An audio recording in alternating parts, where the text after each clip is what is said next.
حضرت محمد صلی اللہ علیہ وآلہ وسلم نے فرمایا، جب اللہ سے مانگو تو جنت الفردوس مانگو، کیونکہ وہ جنت کا درمیانی اور بلند ترین مقام ہے۔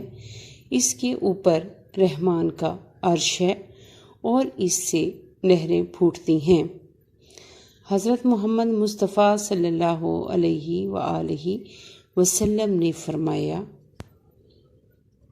بے شک قیامت کے دن درجہ اور مرتبے کے لحاظ سے سب سے برا آدمی وہ ہوگا جس کے شر سے بچنے کے لیے لوگ اس سے کنارہ کشی اختیار کریں۔ ویڈیو اچھی لگے تو لائک کریں اور سبسکرائب کریں تاکہ اس طرح کی ویڈیو آپ کو بر وقت ملتی رہیں۔ شکریہ۔